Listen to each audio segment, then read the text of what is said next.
बिस्मिल्लाहिर्रहमानिर्रहीम, अस्सलाम वालेकुम। क्या हाल चाल है? होपफुली आप लोग ठीक ठाक होंगे, खुशबाश होंगे।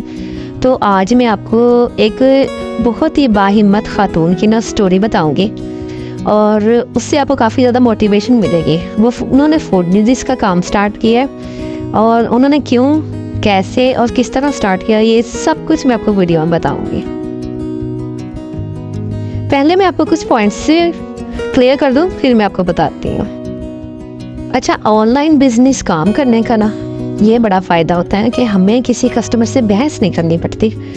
बस ठक करके हमने डील लगाई, हमने प्राइस लिखे, चाहे कम चाहे ज़्यादा, और अगर कस्टमर को समझ में आया, उसको लगा कि मुझे मंगवाना चाहिए, तो वो मंगवा लेता है, अदरवाइज़ नहीं मंगवाता वो।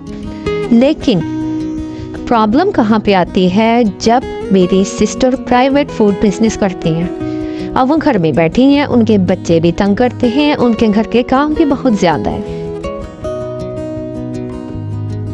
तो उनको मैं ये बात बता देती हूँ कि अब जैसे रमज़ान आ रहा आगे, आप लोग स्टार्ट करना चाह रही हैं फ्रोज़न फूड का काम, या फिर आप लोग स्टार्ट करना चाह रही हैं समोसों का, पकौड़ों का, चिकन का, कोई भी मतलब जो है काम वो स्टार्ट करना चाह रही हैं। लेकिन अब वो अपने जानने वालों को, अपने मिलने वालों को, या फॉर एग्जाम्पल किसी हॉस्टल में जाती हैं, ऑफिस में जाती हैं, तो वो किस तरह कहें?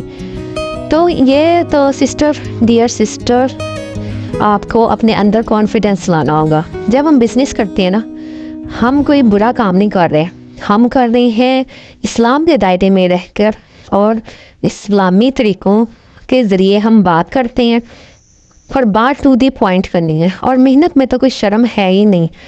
मेहनत चाहे आप घर में करें, घर से बाहर करें, लेकिन एक दायरा हदूद में जब करते हैं ना, तो उसमें शर्म नहीं करनी चाहिए। जब हमने अपने घर के हालात चेंज करने हैं, हमने अपने बच्चों की सपोर्ट करनी है, शोहर की सपोर्ट करनी है, या फिर घर वालों की, तो फिर शर्माना या घबराना नहीं है।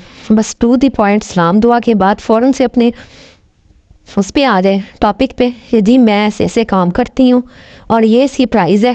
कहती हैं तो मैं टेस्ट करवा देती हूँ, कहती हैं तो आप ऑर्डर दे दें। तो ये सब कुछ आपने करना होता है और बस बात कर देनी होती है।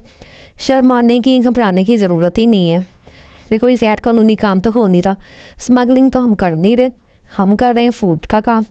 अगर दूसरा बंदा चाहेगा तो ऑर्डर दे देगा, नहीं तो ना से। हमारी जो किस्मत के फ़ैसले हैं, जो रिस्क का फ़ैसला है, वो अल्लाह ताला ने करना होता है। अच्छा, आज ना बहुत दिनों बाद ना मुझे टाइम मिला छत पे आने का। तो मैंने सोचा जब छत पे बैठे हैं ना, तो फिर धूप को एंजॉय किया जाए। अब धूप में बैठ के फारिग तो बैठा नहीं जाता, तो मैं फिर कुछ ऑरेंजेस ले आई ऊपर। तो मैंने सोचा कि चलो ये खाती हूँ। बस फिर वो मैं खा रही थी, तो सोचा साथ साथ आपके लिए वीडियो भी बना लूँ। तो इसके अलावा मैं आपके साथ जिक्र कर रही थी कि मैंने देखा कि एक शॉपिंग मॉल में ना एक औरत है, उसने अबाया पहना हुआ है, और अबाया जो है वो बिल्कुल फुली कवर है, वो ग्लव्स भी पहने हुए उन्होंने, और उन्होंने वेल भी किया हुआ, सिर्फ हल्की सी आंखें नज़र आ रही थी।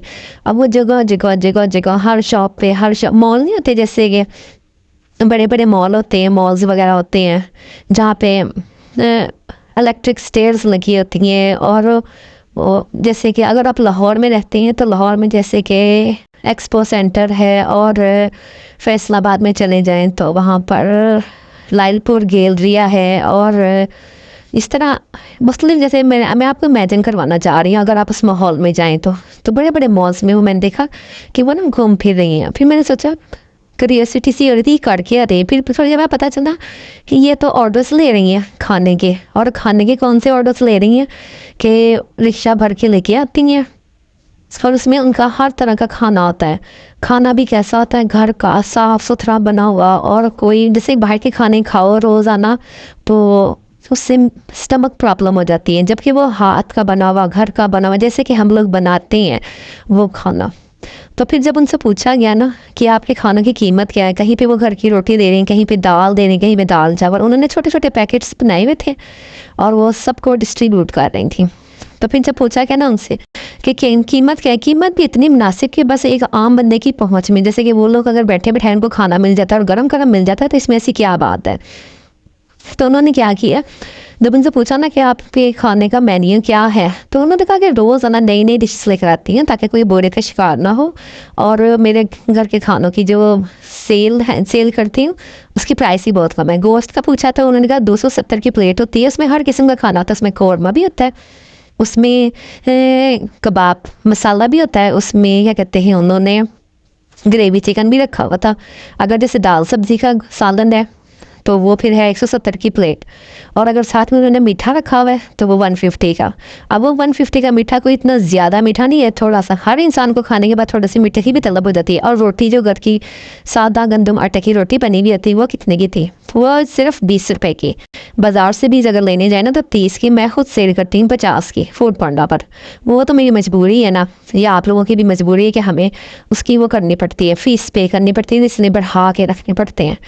तो इसीलिए वो तो डायरेक्ट घर से यानी कि बना के सेल कर रही हैं, तो वो बाकी चीज़ें में उनका खर्चा या प्रॉफिट वगैरह निकल आता होगा, तो वो बस फिर रोटी इन्हें सस्ती रखी हुई। रोटी भी इतनी नरम, इतनी यानी कि पतली सी बनी हुई ना कि एक आम इंसान का ना अगर 2 से 3 रोटियां खाएगा ना पेट भर जाएगा। और सालन भी इतना होता है कि अगर एक बंदा के साथ दूसरा भी अटैच हो जाए वो भी खा सकता है बड़े आराम से।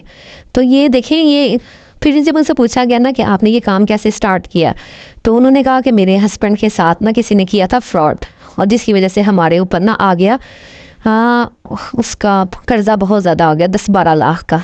तो अब मेरे से देखा नहीं जाता था कि घर का किचन भी नहीं चल रहा था, फिर वो कर्जे भी देने थे हमने, बिजली के बिल वगैरह भी। फिर मैंने सोचा कि बस मैंने ना किसी वक्त वहाँ गई मॉल वगैरह, मैंने वैसे ही सोचा कि चलो रैंडमली मैंने पूछा कि अगर मैं आप लोगों को खाना प्रोवाइड कर दूँ तो क्या आप लोग ले लिया करेंगे। इसी तरह करते करते 1 to 1 नेक्स्ट टू नेक्स्ट मैं शॉप पे जाती रही, और इस तरह मुझे ऑर्डर्स मिलते गए और मेरा काम सिलसिला चलना पड़ा। तो उन लेडी को वो 1 साल हो गया है, तो होपफुली उनका कर्जा भी सारा उतर गया है, उनके घर का किचन भी चल रहा है। तो ये जब इस तरह के हम लोगों को देखते हैं ना तो हमें मोटिवेशंस मिलती हैं कि जो हम काम कर रहे हैं ना तो उसमें कोई मसला नहीं है, कोई बुराई नहीं है, हम भी अपने घर वालों को सपोर्ट कर सकते हैं, हम भी अपनी जो है वो कर्जे उतार सकते हैं, हम भी क्या कहते हैं मतलब घर के कामों में साथ दे सकते हैं। तो ये शुरू करना किसके बस की बात है, ये सभी हिम्मत कर सकते हैं। चाहे ज़राए हमारे पास सारे हैं, हम लोग मोबाइल भी यूज़ करते हैं, मोबाइल में फेसबुक के हम लोग कर सकते हैं ये सारे काम। हम लोग इंस्टा इतना ज़्यादा यूज़ करते हैं, इंस्टा पे कर सकते हैं। सबसे ज़्यादा जो आप लोगों को मिलती है ना फ़ौरन से रिस्पॉन्स आता है, वो जो टिकटॉक पे आप लगाए अपने खानों की जो है वो पब्लिसिटी करें।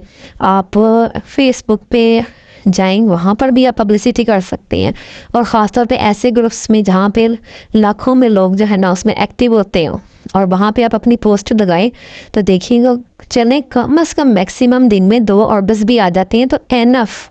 तो इंशाल्लाह ताला जब तवक्कल करेंगे तो और भी आ जाएंगे ऑर्डर्स। तो अच्छा, मैंने ना आपको ये भी बताना था कि इन टमाटो के छिलकों से ना हम सुखा के सेव कर सकते हैं। तो सुखा के हमने करना क्या ये भी कल ही बताऊंगी, अब तो टाइम ही थोड़ा सा है। और मैंने आपको मटर की भी रेसिपी देनी थी कि मैं मटर ज़्यादा सारे लेकर आई हूँ, उसको मैंने छीलना कैसे है, तो ये मैं अब इंशाल्लाह ताला कल बताऊंगी। और इसके अलावा मैंने आपके साथ एक रमज़ान की रेसिपी भी शेयर करनी है कल, तो कल की वीडियो में इंशाल्लाह ताला बाकी बात होती है। तो वीडियो लंबी ना हो जाए, फिर आप लोग स्किप करना शुरू हो जाते हैं, आप लोग बोर हो जाते हैं। तो होपफुली आपको जो मोटिवेशन स्टोरी है वो भी अच्छी लगी होगी, और बाकी जो मैंने आपको पॉइंट्स बताए उनको भी अपने नोट करना है, बस काम स्टार्ट करना है। तो चलिए चैनल को करना सब्सक्राइब, बेल आइकन ज़रूर प्रेस कीजिएगा और बड़ा सा कमेंट कीजिएगा। फिर मिलते हैं, अल्लाह हाफिज़।